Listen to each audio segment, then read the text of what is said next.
Namaste everyone and welcome to the class of Corporate Accounting. Dear students, in this class we are going to discuss about intercompany owings and also treatment of unrealized profit, and also we are going to solve one illustration on this topic. Let's begin today's session. Intercompany owings. The vendor company may be owing some amount to the purchasing company or the purchasing company to the vendor company at the time of absorption of companies. Such amount owed by one company to the other are called intercompany owings or debts. ಇಲ್ಲಿ ವಿದ್ಯಾರ್ಥಿಗಳೇ, amalgamation R absorption ಆಗುವ ಸಂದರ್ಭದಲ್ಲಿ ಒಂದು company ಇನ್ನೊಂದು ಕಂಪನಿಗೆ ಏನಾದರೂ ಅಮೌಂಟನ್ನು pay ಮಾಡುವಂಥ ಅಬ್ಲಿಗೇಷನನ್ನು ಹೊಂದಿದರೆ ಅದಕ್ಕೆ inter company owings or debts ಅಂತ ಹೇಳ್ತೇವೆ. It may be vendor company to the purchasing company or purchasing company to the vendor company. ಅಂದರೆ ವೆಂಡರ್ ಕಂಪನಿ ಪರ್ಚೇಸಿಂಗ್ ಕಂಪನಿಗೆ ಅಮೌಂಟನ್ನು ಪೇ ಮಾಡೋ ಅಬ್ಲಿಗೇಷನನ್ನು ಹೊಂದಿರ್ಬೋದು, ಅಥವಾ ವೈಸ್ ವರ್ಸ ಪರ್ಚೇಸಿಂಗ್ ಕಂಪನಿ ವೆಂಡರ್ ಕಂಪನಿಗೆ ಅಮೌಂಟನ್ನು ಪೇ ಮಾಡುವಂಥ ಅಬ್ಲಿಗೇಷನನ್ನು ಹೊಂದಿರ್ಬೋದು.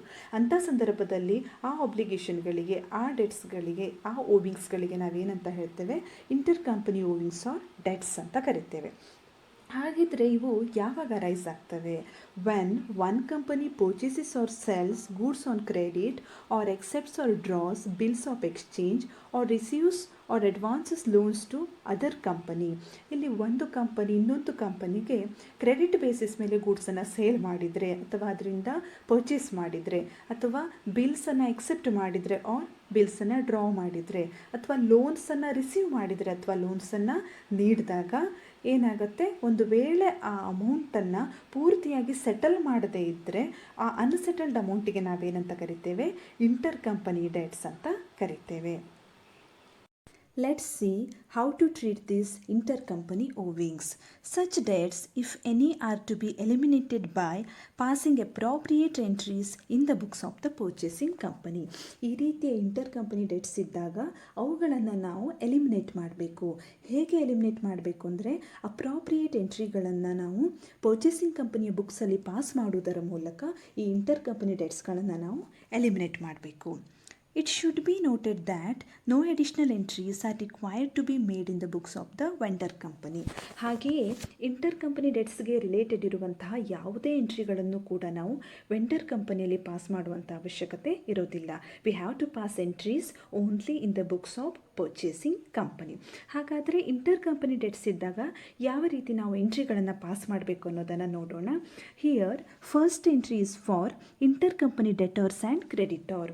Inter company debtors and creditors rise ಆದಾಗ ಯಾವ ರೀತಿ ನಾವು ಎಂಟ್ರೀಸನ್ನು ಪಾಸ್ ಮಾಡಬೇಕು?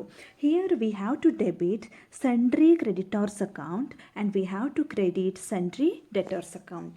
ಇಲ್ಲಿ ಎಲಿಮಿನೇಟ್ ಮಾಡಬೇಕು ಅಂದರೆ ಆ ಇಂಟರ್ ಕಂಪನಿ ಡೆಟ್ಸ್ಗಳನ್ನು ಕ್ಲೋಸ್ ಮಾಡಬೇಕು, ಆ ಅಕೌಂಟ್ಸ್ಗಳನ್ನು ನಾವು ಕ್ಲೋಸ್ ಮಾಡಬೇಕು. ಸೊ ನಾವೇನು ಮಾಡಬೇಕು? ಸಂಡ್ರಿ ಕ್ರೆಡಿಟಾರ್ಸ್ ಅನ್ನೋದು ಕ್ರೆಡಿಟ್ ಬ್ಯಾಲೆನ್ಸ್ ಅಕೌಂಟ್ ಆಗಿದೆ, ಅದನ್ನು ಎಲಿಮಿನೇಟ್ ಮಾಡಬೇಕು ಅಂದರೆ ನಾವು ಡೆಬಿಟ್ ಮಾಡಬೇಕು. ಹಾಗೆ ಸಂಡ್ರಿ ಡೆಟರ್ಸ್ ಅನ್ನುವಂಥದ್ದು ಡೆಬಿಟ್ ಬ್ಯಾಲೆನ್ಸ್ ಅಕೌಂಟ್ ಆಗಿದೆ, ಅದನ್ನು ಎಲಿಮಿನೇಟ್ ಮಾಡೋದಕ್ಕೆ ನಾವೇನು ಮಾಡಬೇಕು? ಕ್ರೆಡಿಟ್ ಮಾಡಬೇಕು. Next entry is for inter company bills receivable and bills payable. ಮುಂದಿನ entry inter company bills receivable and bills payable ಇದ್ದಾಗ ಹೇಗೆ ನಾವು ಅದನ್ನು ಎಲಿಮಿನೇಟ್ ಮಾಡಬೇಕು ಅಂತ. Here we have to debit bills payable account and we have to credit bills receivable account. Bills receivable account ಅನ್ನೋದು debit balance account, ಅದನ್ನು credit ಮಾಡಿದ್ವಿ. Bills payable account ಅನ್ನೋದು ಕ್ರೆಡಿಟ್ ಬ್ಯಾಲೆನ್ಸ್ ಅಕೌಂಟ್, ಅದನ್ನು ನಾವು ಡೆಬಿಟ್ ಮಾಡಿದ್ವಿ. Next entry is for inter company loans or advances. Inter company loans or advances ಇದ್ದಾಗ ಹೇಗೆ ಎಂಟ್ರಿನ ಪಾಸ್ ಮಾಡಬೇಕು? Here loans payable account debited to loans receivable account. Loans payable account credit balance account, ಅದನ್ನು debit ಮಾಡಿದ್ವಿ. Loans receivable account ಅನ್ನೋದು debit balance account, ಅದನ್ನು credit ಮಾಡಿದ್ವಿ.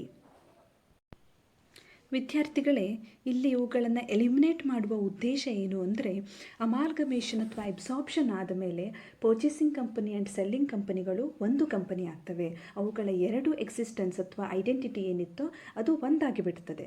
ಹಾಗಾಗಿ ಅವುಗಳ ನಡುವೆ ನಡೆದಂಥ ಟ್ರಾನ್ಸಾಕ್ಷನ್ಗಳ ಬ್ಯಾಲೆನ್ಸಸ್ಗಳು ಏನಾದರೂ ಇದ್ದರೆ ಅದನ್ನು ನಾವು ಎಲಿಮಿನೇಟ್ ಮಾಡಬೇಕು. Next you C unrealised profit. Sometimes the stock of any company may include some portion of the goods purchased by the vendor company from the purchasing company or vice versa. ವಿದ್ಯಾರ್ಥಿಗಳೇ, ಇಲ್ಲಿ ಅಮಾಲ್ಗಮೇಷನಲ್ಲಿ ಬರುವಂತಹ ಎರಡು ಕಂಪನಿಗಳಲ್ಲಿ ಒಂದು company ಇನ್ನೊಂದು ಕಂಪನಿಯಿಂದ ಗೂಡ್ಸನ್ನು purchase ಮಾಡಿರ್ಬೋದು. ಆ ರೀತಿ ಅದು ಪರ್ಚೇಸ್ ಮಾಡಿದಾಗ ಆ ಪಡೆದಂತಹ ಗೂಡ್ಸು ಪೂರ್ಣವಾಗಿ ಸೇಲ್ ಆಗದೇ ಇದ್ದರೆ ಅದೇನಾಗುತ್ತೆ, ಸ್ಟಾಕಲ್ಲಿ ಉಳಿಯುತ್ತೆ. ಈ ರೀತಿ ಸ್ಟಾಕಲ್ಲಿ ಉಳಿದಂತಹ ಗೂಡ್ಸಿನ ವ್ಯಾಲ್ಯೂದಲ್ಲಿ ಮಾರ್ಜಿನ್ ಆಫ್ ಪ್ರಾಫಿಟ್ ಕೂಡ ಸೇರಿರುತ್ತೆ. ಯಾಕೆಂದರೆ ಯಾವುದೋ ಒಂದು ಕಂಪನಿ ತನ್ನ ಪ್ರಾಡಕ್ಟನ್ನು ಸೇಲ್ ಮಾಡುವಾಗ ಅದರ ಕಾಸ್ಟ್ ಮೇಲೆ ಪ್ರಾಫಿಟ್ ಮಾರ್ಜಿನನ್ನು ಆ್ಯಡ್ ಮಾಡಿಯೇ ಸೇಲ್ ಮಾಡಿರ್ತಾರೆ. ಸೊ ವೆಂಡರ್ ಕಂಪನಿ ಪರ್ಚೇಸಿಂಗ್ ಕಂಪನಿಯಿಂದ ಪರ್ಚೇಸ್ ಮಾಡಿದಂಥ ಗೂಡ್ಸು ಸ್ಟಾಕಲ್ಲಿ ಇದ್ದರೆ ಆ ಸ್ಟಾಕಿನ ವ್ಯಾಲ್ಯೂದಲ್ಲಿ ಮಾರ್ಜಿನ್ ಆಫ್ ಪ್ರಾಫಿಟ್ಟು ಸೇರಿರುತ್ತೆ. ಹಾಗೆ ಇನ್ ಕೇಸ್ ಪರ್ಚೇಸಿಂಗ್ ಕಂಪನಿಯು ಕೂಡ ವೆಂಡರ್ ಕಂಪನಿಯಿಂದ ಏನಾದರೂ ಗೂಡ್ಸನ್ನು ಪರ್ಚೇಸ್ ಮಾಡಿದರೆ ಅದು ಸ್ಟಾಕಲ್ಲಿ ಇದ್ದರೆ ಆ ಸ್ಟಾಕಿನಲ್ಲಿ ಕೂಡ ಮಾರ್ಜಿನ್ ಆಫ್ ಪ್ರಾಫಿಟ್ ಅನ್ನೋದು ಇನ್ಕ್ಲೂಡ್ ಆಗಿರುತ್ತೆ. ಈ ಪ್ರಾಫಿಟ್ ಮಾರ್ಜಿನ್ ಅನ್ನೋದು ಅಮಾಲ್ಗಮೇಷನ್ ಆದ ನಂತರ ರಿಯಲೈಸ್ ಆಗೋದಿಲ್ಲ. ಯಾಕೆಂದರೆ ಇವೆರಡೂ ಸೇರಿ ಒಂದು ಕಂಪನಿ ಆಗುತ್ತಲ್ವ. ಸೊ ಹಾಗಾಗಿ ಆ ಪ್ರಾಫಿಟ್ ಅನ್ನೋದು ರಿಯಲೈಸ್ ಆಗೋದಿಲ್ಲ.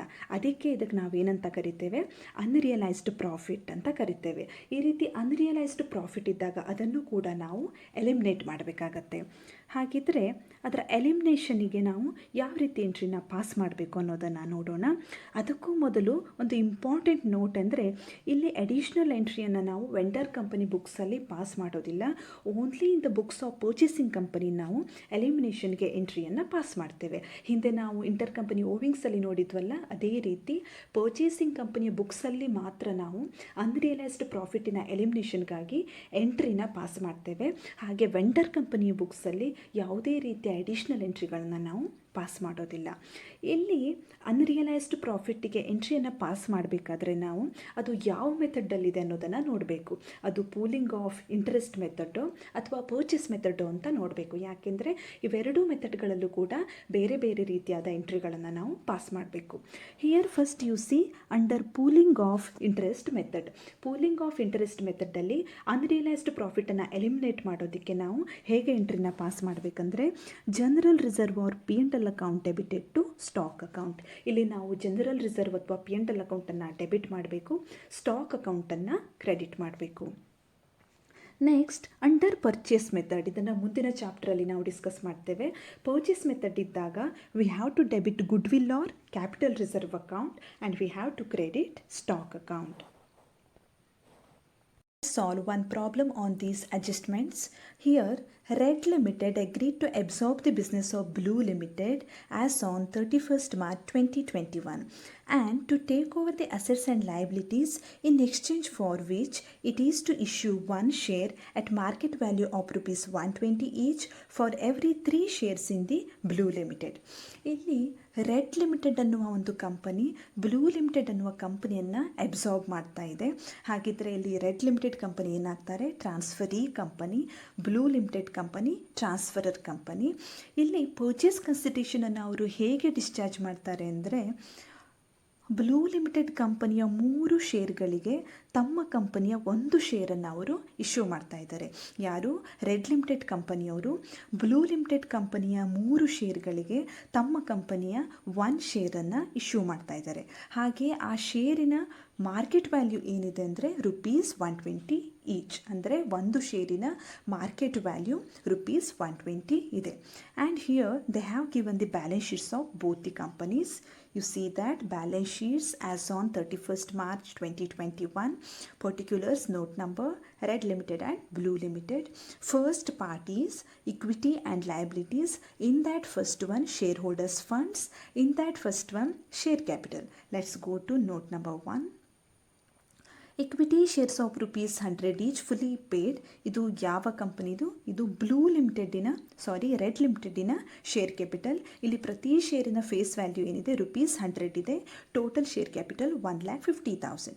Then equity shares of ₹30 each fully paid. ಇದು ಬ್ಲೂ ಲಿಮಿಟೆಡಿನ ಶೇರ್ ಕ್ಯಾಪಿಟಲ್. ಒಂದು ಶೇರಿನ ಫೇಸ್ ವ್ಯಾಲ್ಯೂ ₹30 ಇದೆ. ಹಾಗೆಯೇ ಟೋಟಲ್ ಶೇರ್ ಕ್ಯಾಪಿಟಲ್ 30,000 ಇದೆ.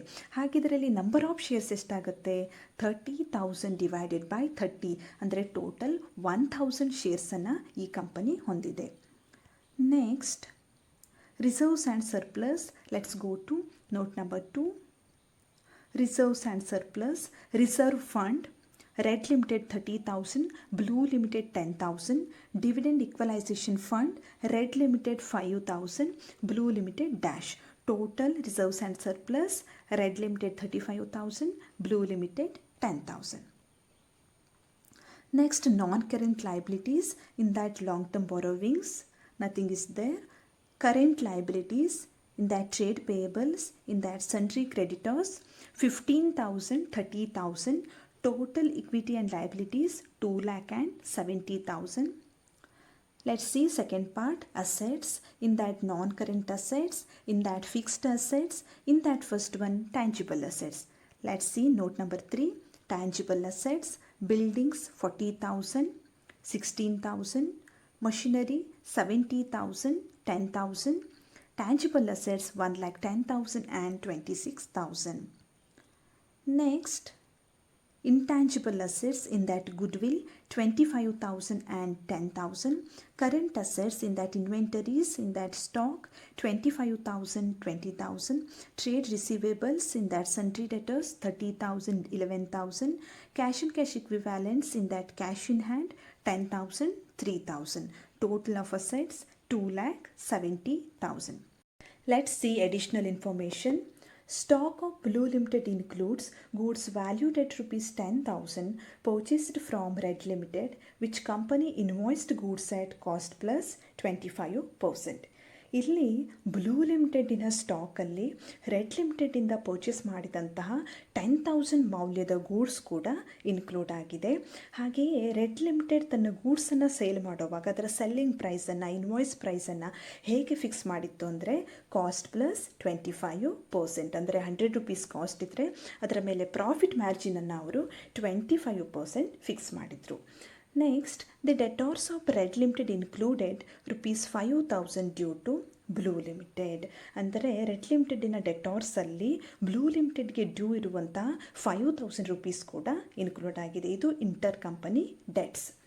Next, you see, show the necessary accounts to close the books of Blue Limited, pass the opening entries in the books of Red Limited, and prepare the balance sheet after absorption. Here, what is required? We have to prepare necessary accounts to close the books of Blue Limited, and we need to pass opening entries in the books of Red Limited, and also we have to prepare balance sheet after absorption. And here note is given, amalgamation is in the nature of merger. Let's start the solution.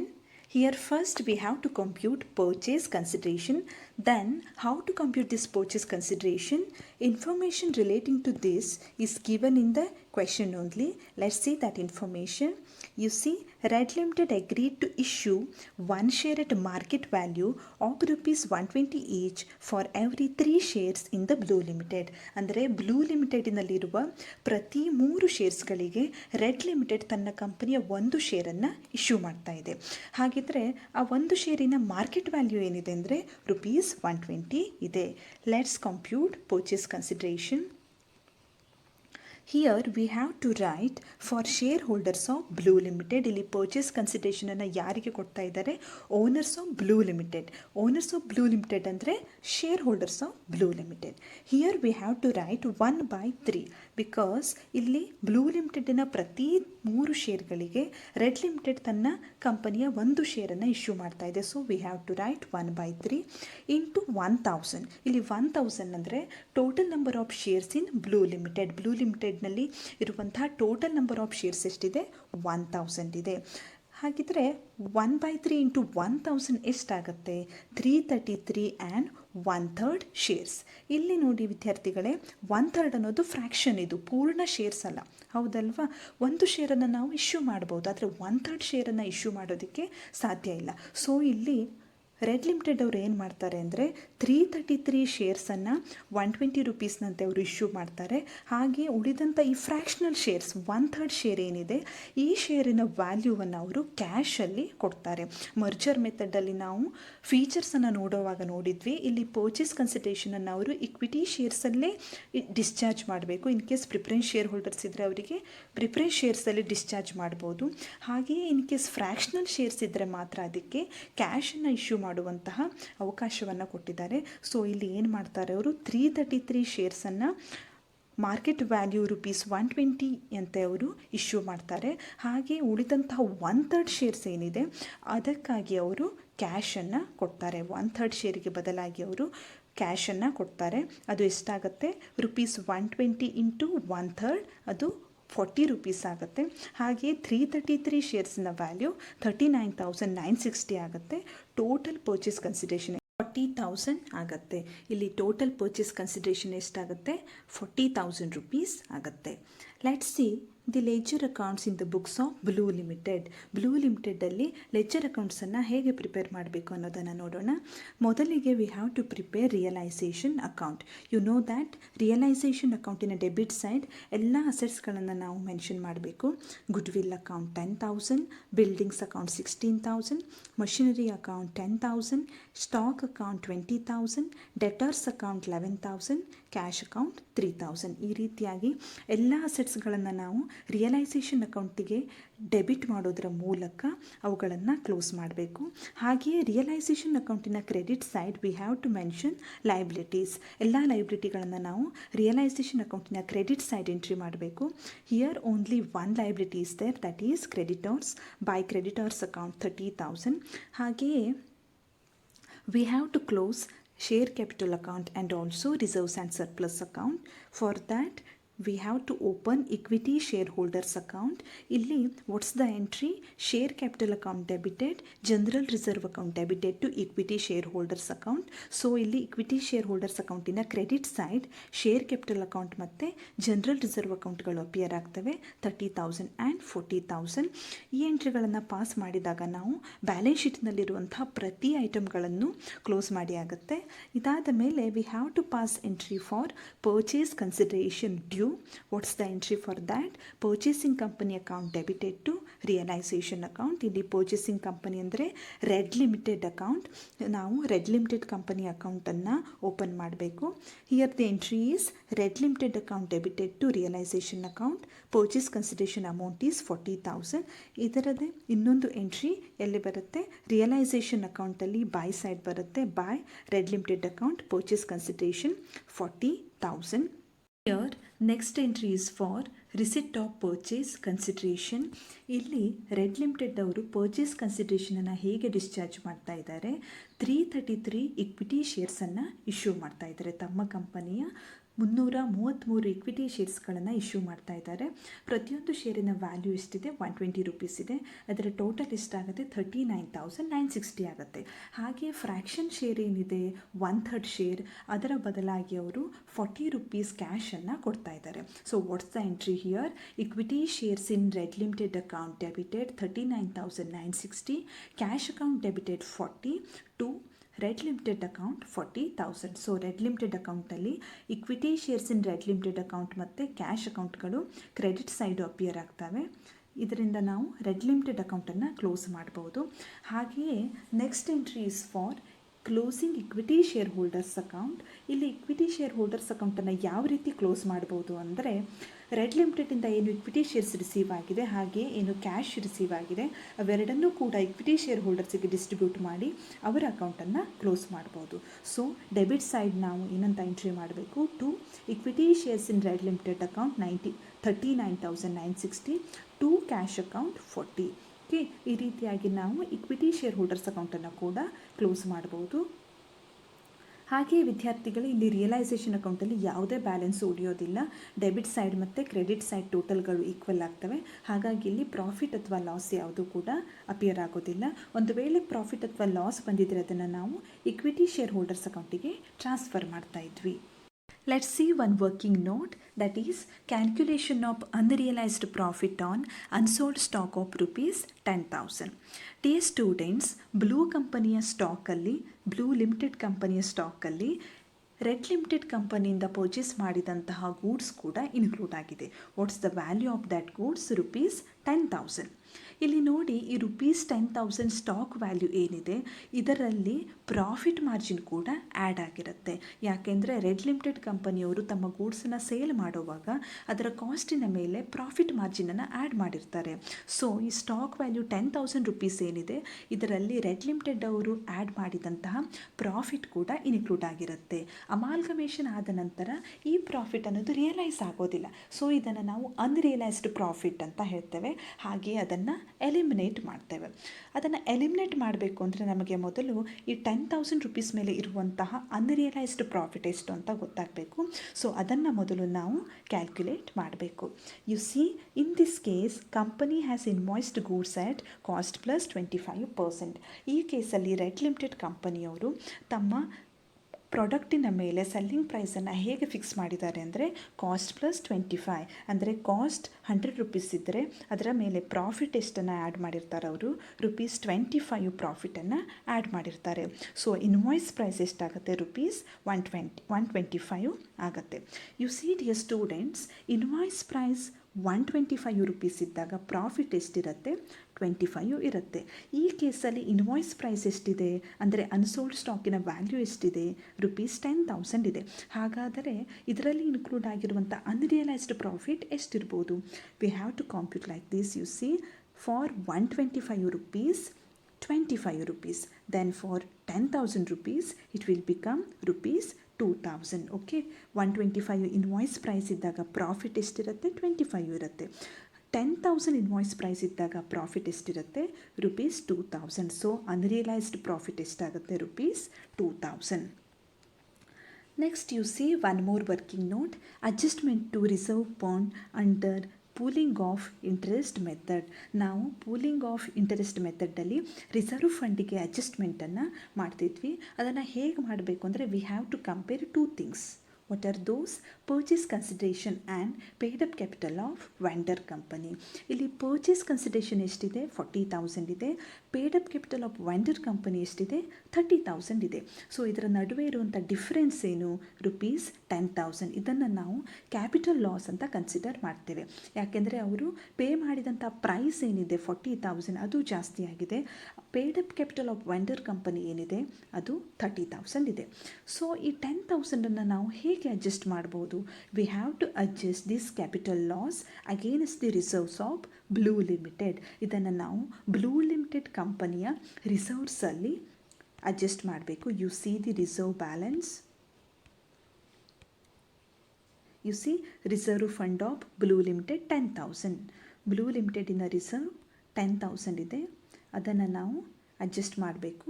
Less adjusted to the general reserve of Blue Limited 10,000. So capital loss balance ಅನ್ನೋದು ಉಳಿಯೋದಿಲ್ಲ.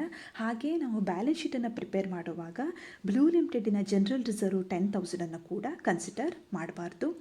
Next adjustment is for unrealised profit. ನಾವೇನು 2,000 unrealised ಪ್ರಾಫಿಟನ್ನು calculate ಮಾಡಿದ್ವಿ, ಇದನ್ನು adjust ಮಾಡಬೇಕು. ಇದನ್ನು ಹೇಗೆ adjust ಮಾಡಬೇಕು ಅಂದರೆ general reserve ಅಕೌಂಟಿಗೆ ಟ್ರಾನ್ಸ್ಫರ್ ಮಾಡಿ ಅದನ್ನು ಅಡ್ಜಸ್ಟ್ ಮಾಡಬೇಕು. So we have to deduct this 2,000 from general reserve of Red Limited. You see general reserve of Red Limited 30,000 ಇದೆ. ಅದರಲ್ಲಿ ಅನ್ರಿಯಲೈಸ್ಡ್ ಪ್ರಾಫಿಟ್ 2,000 ಲೆಸ್ ಮಾಡಬೇಕು. ಸೊ ಬ್ಯಾಲೆನ್ಸ್ ಶೀಟಲ್ಲಿ ನಾವು ಎಷ್ಟು ರಿಸರ್ವ್ ಫಂಡ್ ಬ್ಯಾಲೆನ್ಸನ್ನು ತೋರಿಸಬೇಕು ಅಂದರೆ 28,000. ಯಾಕೆಂದರೆ ಯು ಸಿ ರೆಡ್ ಲಿಮಿಟೆಡ್ ಕಂಪನಿಯ ರಿಸರ್ವ್ ಫಂಡ್ ಬ್ಯಾಲೆನ್ಸ್ 30,000 ಇದೆ. ಈ 30,000ಅಲ್ಲಿ ನಾವು ಅನ್ರಿಯಲೈಸ್ಡ್ ಪ್ರಾಫಿಟ್ 2,000 ಅಡ್ಜಸ್ಟ್ ಮಾಡಿದ್ವಿ. ಸೊ ಬ್ಯಾಲೆನ್ಸ್ ಶೀಟಲ್ಲಿ ರಿಸರ್ವ್ ಫಂಡ್ ಬ್ಯಾಲೆನ್ಸ್ ಎಷ್ಟು ಅಪಿಯರ್ ಆಗುತ್ತೆ ಅಂದರೆ 28,000. Next you see opening entries in the books of Red Limited. Here first we have to pass the entry for purchase consideration due to Blue Limited. What's the entry here? Business purchase account debited 40,000 to liquidators of Blue Limited account 40,000. ಇಲ್ಲಿ ನಾವು business purchase ಅಕೌಂಟನ್ನು debit ಮಾಡಬೇಕು, liquidators of Blue Limited ಅಕೌಂಟನ್ನು credit ಮಾಡಬೇಕು. ಯಾಕೆಂದರೆ ಇದು liability ಆಗಿರುತ್ತೆ. Next entry is for incorporating assets, liabilities and reserves. Okay, next entry ಯಾವುದಕ್ಕಾಗಿ ಪಾಸ್ ಮಾಡಬೇಕು? ಟೇಕ್ ಓವರ್ ಮಾಡಿದಂಥ ಎಲ್ಲ ಅಸೆಟ್ಸ್ಗಳನ್ನು, ಲಯಬಿಲಿಟೀಸ್ಗಳನ್ನು, ರಿಸರ್ವ್ಸ್ ಆ್ಯಂಡ್ ಸರ್ಪ್ಲಸ್ಗಳನ್ನು ಇನ್ಕಾರ್ಪೊರೇಟ್ ಮಾಡೋದಕ್ಕಾಗಿ ಎಂಟ್ರಿನ ಪಾಸ್ ಮಾಡಬೇಕು. We have to debit all the assets here: goodwill account, buildings account, machinery account, stock account, debtors account and cash account. We have to debit all the assets and we have to credit business purchase account. ಇಲ್ಲೇನು debit ಮಾಡಿದ್ವಿ ಇದನ್ನು ನಾವು ಇಲ್ಲಿ credit ಮಾಡಿ close ಮಾಡ್ತೀವಿ, that is 40,000. ಹಾಗೆ we have to credit liabilities accounts. What are the liabilities here? Only one liability, that is creditors account. And also we have to credit reserves and surplus accounts. ಇಲ್ಲಿ reserve fund ಮಾತ್ರ ಇದೆ, so reserve fund ಅಕೌಂಟನ್ನು ಕೂಡ ನಾವು credit ಮಾಡಿದ್ವಿ. ಇದಾದ ಮೇಲೆ ನಾವು debit side total and credit side ಟೋಟಲನ್ನು ಕಂಪೇರ್ ಮಾಡಬೇಕು. ಇವೆರಡನ್ನು ಕಂಪೇರ್ ಮಾಡಿದಾಗ debit side shortfall 10,000 rupees ನಮಗೆ ಕಾಣುತ್ತೆ. ಇದನ್ನು ನಾವು ಕ್ಯಾಪಿಟಲ್ ಲಾಸ್ ಅಂತ ಕನ್ಸಿಡರ್ ಮಾಡಿ ಅದನ್ನು ಕ್ಯಾಪಿಟಲ್ ಲಾಸ್ ಅಕೌಂಟಿಗೆ ಟ್ರಾನ್ಸ್ಫರ್ ಮಾಡಬೇಕು. Here we have to write being transfer of assets, liabilities, reserves of Blue Limited at their book values and difference being placed in capital loss account. ಇದು merger method ಇರೋದ್ರಿಂದ ಎಲ್ಲವನ್ನು ಕೂಡ ನಾವು book ವ್ಯಾಲ್ಯೂದಲ್ಲೇ record ಮಾಡಿದ್ವಿ. ಹಾಗೆಯೇ debit side total ಮತ್ತು credit side total ಇದೆರಡರ ನಡುವೆ ಇರುವಂಥ ಡಿಫ್ರೆನ್ಸ್ ಆದಂಥ ಕ್ಯಾಪಿಟಲ್ ಲಾಸ್ ಏನಿತ್ತು ಅದನ್ನು ನಾವು ಕ್ಯಾಪಿಟಲ್ ಲಾಸ್ ಅಕೌಂಟಿಗೆ ಟ್ರಾನ್ಸ್ಫರ್ ಮಾಡಿದ್ವಿ. ಇಲ್ಲಿ ಜರ್ನಲ್ ಎಂಟ್ರಿ ಮುಖಾಂತರ ಕೂಡ ನಾವು ಕ್ಯಾಪಿಟಲ್ ಲಾಸನ್ನು ಕಂಪ್ಯೂಟ್ ಮಾಡ್ಬೋದು, ಅಥವಾ ಈ ರೀತಿ ವರ್ಕಿಂಗ್ ನೋಟನ್ನು ಪ್ರಿಪೇರ್ ಮಾಡಿ ಕೂಡ ನಾವು ಕ್ಯಾಪಿಟಲ್ ಲಾಸನ್ನು ಕಂಪ್ಯೂಟ್ ಮಾಡ್ಬೋದು. Next entry is for adjustment of this capital loss. ಇಲ್ಲೇನು ಕ್ಯಾಪಿಟಲ್ ಲಾಸ್ 10,000 ಅಪಿಯರ್ ಆಗಿದೆ, ಇದನ್ನು ಅಡ್ಜಸ್ಟ್ ಮಾಡೋದಕ್ಕೆ ಮುಂದಿನ ಎಂಟ್ರಿನ ನಾವು ಪಾಸ್ ಮಾಡಬೇಕು. ಇದನ್ನು ರೈಟ್ ಆಫ್ ಮಾಡೋದಕ್ಕೆ ಅಥವಾ ಕ್ಲೋಸ್ ಮಾಡೋದಕ್ಕೆ ನಾವು ಈ ಅಕೌಂಟನ್ನು ಕ್ರೆಡಿಟ್ ಮಾಡಬೇಕು. We have to credit capital loss account and we have to debit reserve fund account. ಈ ಕ್ಯಾಪಿಟಲ್ ಲಾಸನ್ನು ನಾವು ಯಾವ ಅಮೌಂಟಿನಲ್ಲಿ ಅಡ್ಜಸ್ಟ್ ಮಾಡಿದ್ವಿ? ರಿಸರ್ವ್ ಫಂಡ್ ಅಕೌಂಟಿನಲ್ಲಿ ಅಡ್ಜಸ್ಟ್ ಮಾಡಿದ್ವಿ. ಅದು reserve fund of Blue Limited. ಆ ಅಕೌಂಟನ್ನು ನಾವು ಡೆಬಿಟ್ ಮಾಡಬೇಕು. And we have to credit capital loss account and we have to write being excess of purchase consideration over paid up capital of Blue Limited, that is rupees 10,000 adjusted against general reserves of Blue Limited. ಇಲ್ಲಿ paid up ಕ್ಯಾಪಿಟಲಿಂದ purchase consideration ಎಷ್ಟು ಹೆಚ್ಚಿಗೆ ಇತ್ತು? Rupees 10,000 ಹೆಚ್ಚಿಗೆ ಇತ್ತು. ಆ ಅಮೌಂಟನ್ನು ನಾವು ಎಲ್ಲಿ ಅಡ್ಜಸ್ಟ್ ಮಾಡಿದ್ವಿ? ಬ್ಲೂ ಲಿಮಿಟೆಡಿನ ಜನರಲ್ ರಿಸರ್ವ್ ಅಕೌಂಟಿನಲ್ಲಿ ಅಡ್ಜಸ್ಟ್ ಮಾಡಿದ್ವಿ. Here next entry is for discharge of purchase consideration. ಇಲ್ಲಿ ರೆಡ್ ಲಿಮಿಟೆಡ್ ಅವರು ಪರ್ಚೇಸ್ ಕನ್ಸಿಡರೇಷನನ್ನು ಹೇಗೆ ಡಿಸ್ಚಾರ್ಜ್ ಮಾಡ್ತಾ ಇದ್ದಾರೆ? U C, they are issuing 333 shares at the market value of rupees 120 each. ಅಂದರೆ 333 equity ಶೇರ್ಸನ್ನು ಅವರು issue ಮಾಡ್ತಾ ಇದ್ದಾರೆ. ಅದರ ಮಾರ್ಕೆಟ್ ವ್ಯಾಲ್ಯೂ ಎಷ್ಟಿದೆ? 120 ರೂಪೀಸ್ ಇದೆ.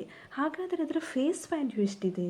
You see the share capital here, equity shares of rupees 100 each. ಅಂದರೆ ರೆಡ್ ಲಿಮಿಟೆಡ್ ಕಂಪನಿಯ ಪ್ರತಿ ಶೇರಿನ ಫೇಸ್ ವ್ಯಾಲ್ಯೂ ಎಷ್ಟಿದೆ? ರೂಪೀಸ್ 100 ಇದೆ. ಆದರೆ ಆ ಕಂಪನಿಯ ಇಕ್ವಿಟಿ ಶೇರ್ಸಿನ ಮಾರ್ಕೆಟ್ ವ್ಯಾಲ್ಯೂ ಎಷ್ಟಿದೆ? 120 ರೂಪೀಸ್ ಇದೆ. ಹಾಗಾದರೆ ಇವೆರಡರ ನಡುವಿನ ಡಿಫ್ರೆನ್ಸಿಗೆ ನಾವೇನಂತೇವೆ? ಇದಕ್ಕೆ ಪ್ರೀಮಿಯಮ್ ಅಂತ ಹೇಳ್ತೇವೆ. 100 rupees face value plus 20 rupees premium. ಹಾಗೆಯೇ ಅವರು ಫ್ರ್ಯಾಕ್ಷನ್ ಶೇರಿಗೆ ಏನು ಮಾಡ್ತಾ ಇದ್ದಾರೆ? ಕ್ಯಾಶನ್ನು ಕೊಡ್ತಾ ಇದ್ದಾರೆ. What's the amount of cash? Rupees 40. Here we have to write like this. You see, liquidators of Blue Limited account debited 40,000. ಅಂದರೆ ಲಿಕ್ವಿಡೇಟರ್ಸ್ ಆಫ್ ಬ್ಲೂ ಲಿಮಿಟೆಡ್ಗೆ ಡ್ಯೂ ಇದ್ದಂಥ ಅಮೌಂಟ್ ಎಷ್ಟು? 40,000. To equity share capital rupees 100 into 333. ಅಂದರೆ ಇಲ್ಲಿ face ವ್ಯಾಲ್ಯೂವನ್ನು ಮಾತ್ರ ನಾವು equity share capital ಅಕೌಂಟಿಗೆ ಟ್ರಾನ್ಸ್ಫರ್ ಮಾಡಬೇಕು. That is 333 shares into rupees 100 ಏನಿದೆ ಫೇಸ್ ವ್ಯಾಲ್ಯೂ ಇದೆ. That is 33,300. Then we have to credit security premium account. ಅಂದರೆ ಪ್ರತಿ ಶೇರಿನ ಮೇಲೆ 20 ರೂಪೀಸ್ ಪ್ರೀಮಿಯಮ್ ಏನಿತ್ತು ಆ ಅಮೌಂಟನ್ನು ನಾವು ಸೆಕ್ಯೂರಿಟಿ ಪ್ರೀಮಿಯಮ್ ಅಕೌಂಟಿಗೆ ಟ್ರಾನ್ಸ್ಫರ್ ಮಾಡಬೇಕು. That is 333 shares into 20 rupees ಎಷ್ಟಾಗುತ್ತೆ? 6,660. And we have to credit bank account for cash paid to liquidator, that is 40 rupees. ಏನು ಕ್ಯಾಶನ್ನು ಅವರು ಫ್ರ್ಯಾಕ್ಷನ್ ಶೇರ್ಸಿಗೆ ಕೊಟ್ಟಿರ್ತಾರೆ, ಅದಕ್ಕಾಗಿ ಬ್ಯಾಂಕ್ ಅಕೌಂಟನ್ನು ನಾವು ಕ್ರೆಡಿಟ್ ಮಾಡಬೇಕು. Amount is 40 rupees. Next entry is for elimination of unrealized profit included in the stock of Blue Limited. ನಾವೇನು unrealised ಪ್ರಾಫಿಟನ್ನು calculation ಮಾಡಿದ್ವಿ, ಅದರ ಎಲಿಮಿನೇಷನ್ಗಾಗಿ ನಾವು ಪರ್ಚೇಸಿಂಗ್ ಕಂಪನಿಯ ಬುಕ್ಸಲ್ಲಿ ಎಂಟ್ರಿನ ಪಾಸ್ ಮಾಡಬೇಕು. ವೆಂಡರ್ ಕಂಪನಿಯ ಬುಕ್ಸಲ್ಲಿ ಯಾವುದೇ ರೀತಿಯ ಎಂಟ್ರಿಯನ್ನು ಪಾಸ್ ಮಾಡಬಾರ್ದು. Here what is the entry? Reserve fund account debited to stock account. Here amount is 2000. So we have to pass entry like this: reserve fund account debited 2000 to stock account 2000, being elimination of unrealized profit included in the stock of Blue Limited. And you see, dear students, in the question they have given information regarding intercompany debts. ಇಲ್ಲಿ ನೋಡಿ, Red Limited ಕಂಪನಿಯ ಡೆಟರ್ಸಲ್ಲಿ Blue Limited ಕಂಪನಿಗೆ due ಇರುವಂತಹ 5000 rupees ಕೂಡ include ಆಗಿದೆ. ಇದಕ್ಕೆ ನಾವೇನಂತ ಹೇಳ್ತೇವೆ? Inter company debtors and creditors ಅಂತ ಹೇಳ್ತೇವೆ. What is the entry here? We have to debit creditors of Blue Limited. Creditors of Blue Limited account debited 5000, and we have to debit debtors of Red Limited account 5000. ಇಲ್ಲಿ blue limited red limited ಅಂತ ಬರೆಯುವಂಥ ಅವಶ್ಯಕತೆ ಇಲ್ಲ. You can write simply creditors account debited 5000 to debtors account 5000. ಹೀಗೆ ಕೂಡ ನೀವು ಬರೀಬೋದು. ಈ ರೀತಿಯಾಗಿ ನಾವು ಇಂಟರ್ ಕಂಪನಿ ಡೆಟಾರ್ಸ್ ಆ್ಯಂಡ್ ಕ್ರೆಡಿಟಾರ್ಸನ್ನು ಎಲಿಮಿನೇಟ್ ಮಾಡಬೇಕು. ಬ್ಯಾಲೆನ್ಸ್ ಶೀಟನ್ನು ಪ್ರಿಪೇರ್ ಮಾಡುವಾಗ ಕೂಡ ನಾವು ಇವುಗಳನ್ನು ಕನ್ಸಿಡರ್ ಮಾಡಬೇಕು. Let's see the balance sheet of Red Limited as on 31st March 2021 after absorption. ಮೊದಲಿಗೆ ನಾವು ನೋಟ್ಸ್ಗಳನ್ನು ಪ್ರಿಪೇರ್ ಮಾಡೋಣ. Here note number 1 is for share capital, authorized capital, equity shares of ₹100 each. ಇಲ್ಲಿ ನಮಗೆ authorized capital ಬಗ್ಗೆ ಇನ್ಫಾರ್ಮೇಷನನ್ನು ಕೊಟ್ಟಿಲ್ಲ. Just you write like this. Then issued, subscribed and paid up capital 1833 equity shares of ₹100 each fully paid. ಇಲ್ಲಿ absorption ಆಗೋದಕ್ಕಿಂತ ಮೊದಲು 1500 equity ಶೇರ್ಸನ್ನು red Limited company ಹೊಂದಿತ್ತು. Absorption ಆದ ನಂತರ blue Limited ಕಂಪನಿಗೆ 333 ಇಕ್ವಿಟಿ ಶೇರ್ಸನ್ನು ಅವರು ಇಶ್ಯೂ ಮಾಡಿದರು. ಸೊ ನಾವು the total number of equity shares is 1833, face value ₹100. So total share capital 1,83,300. Next note number 2, reserves and surplus. Reserve fund 30,000 rupees ಇದೆ. ಅದರಲ್ಲಿ unrealised profit 2000 ರುಪೀಸನ್ನು ನಾವು ಡಿಡಕ್ಟ್ ಮಾಡಿದ್ವಿ. ವರ್ಕಿಂಗ್ ನೋಟನ್ನು ಕೂಡ ಇದಕ್ಕಾಗಿ ಪ್ರಿಪೇರ್ ಮಾಡಿದ್ವಿ. You can mention this. 28,000. Dividend equalisation fund 5,000. Share premium 6,660. ಅಂದರೆ 333 equity ಶೇರ್ಸನ್ನು ಅವರು issue ಮಾಡಿದರು. ಪರ್ ಶೇರ್ ₹20 ಪ್ರೀಮಿಯಮ್ ಅಂತೆ. 333 ಶೇರ್ಸ್ ಮೇಲೆ 6,660. Total reserves and surplus 39,660. Next, note number 3, trade payables. In that, sundry creditors, Red Limited 15,000, blue limited 30,000. ಇವುಗಳಲ್ಲಿ inter company debt ಕೂಡ include ಆಗಿದೆ. So ನಾವು ಅದನ್ನು ಡಿಡಕ್ಟ್ ಮಾಡಬೇಕು. ₹5,000, total 40,000. Next, tangible assets. In that, buildings 40,000 plus 16,000, 56,000. Machinery 70,000 plus 10,000, 80,000. Total tangible assets 1,36,000. Next, note number 5, intangible assets. Goodwill 25,000 plus 10,000. Total 35,000. Inventories. In that, stock 25,000. Red Limited, Blue Limited 20,000. In that we have to deduct 2,000 as unrealized profit. ಇಲ್ಲಿ red limited ಮತ್ತು blue ಲಿಮಿಟೆಡಿನ stock ಟೋಟಲನ್ನು ತೆಗೆದುಕೊಳ್ಬೇಕು. ಅದರಲ್ಲಿ unrealised profit ಏನು include ಆಗಿದೆ, that is ₹2,000. ಅದನ್ನು ಕೂಡ ನಾವು deduct ಮಾಡಬೇಕು. That is 43,000 total. Next, trade receivables. In that sundry debtors, Red Limited 30,000, Blue Limited 11,000. In that we have to deduct intercompany debt 5,000. You see, dear students, intercompany debt ಅನ್ನು ನಾವು ಕ್ರೆಡಿಟರ್ಸಲ್ಲೂ ಕೂಡ deduct ಮಾಡಬೇಕು, ಹಾಗೆಯೇ ಡೆಟಾರ್ಸಲ್ಲೂ ಕೂಡ ಡಿಡಕ್ಟ್ ಮಾಡಬೇಕು. ಯಾಕೆಂದರೆ ಒಂದು ಕಂಪನಿಯ ಡೆಟಾರ್ಸ್ ಇನ್ನೊಂದು ಕಂಪನಿಯ ಕ್ರೆಡಿಟಾರ್ಸ್ ಆಗಿರ್ತವೆ. ಸೊ ಎರಡರಲ್ಲೂ ಕೂಡ ನಾವು ಅವುಗಳನ್ನು ಡಿಡಕ್ಟ್ ಮಾಡಬೇಕು. So total trade receivables 36,000. Note number 8, cash and cash equivalents. In that, cash in hand 10,000 plus 30,000 we have to deduct 40 rupees. ಈ 40 rupees ಏನು ಪರ್ಚೇಸ್ ಕನ್ಸಿಡರೇಷನ್ ಅಂತ ರೆಡ್ ಲಿಮಿಟೆಡ್ ಅವರು ಬ್ಲೂ ಲಿಮಿಟೆಡ್ಗೆ ಇಶ್ಯೂ ಮಾಡಿದಂಥ ಅಮೌಂಟ್ ಆಗಿದೆ. ಸೊ ಅದನ್ನು ಕೂಡ ನಾವು ಡಿಡಕ್ಟ್ ಮಾಡಬೇಕು. 12,960 total. You see the balance sheet here. Share capital, note number 1, 1,83,300. Reserves and surplus, note number 2, 39,660. 2,22,960. Shareholders funds. Non-current liabilities nil. Current liabilities in that trade payables, note number 3, 40,000. So total equity and liabilities 2,62,960. Second part assets, in that non-current assets, in that fixed assets, in that first one tangible assets, note number 4, 1,36,000. Intangible assets, note number 5, 35,000. Total fixed assets 1,71,000. Next current assets, in that inventories, note number 6, 43,000. Trade receivables, note number 7, 36,000. Cash and cash equivalents, note number 8, 12,960. So total current assets 91,960. Total assets 2,62,960. ಇವತ್ತಿನ ದಿನ ನಾವು inter company debts ಬಗ್ಗೆ discuss ಮಾಡಿದ್ವಿ. ಹಾಗೆ unrealised profit ಬಗ್ಗೆ ಕೂಡ discuss ಮಾಡಿದ್ವಿ. ಅವುಗಳನ್ನು ಯಾವ ರೀತಿ ಟ್ರೀಟ್ ಮಾಡಬೇಕು ಅನ್ನೋದನ್ನು ಕೂಡ ಡಿಸ್ಕಸ್ ಮಾಡಿದ್ವಿ. Then we have solved one problem on these adjustments. These are my references. ಮುಂದಿನ ಸೆಷನಲ್ಲಿ ಭೇಟಿಯಾಗೋಣ. ಧನ್ಯವಾದಗಳು.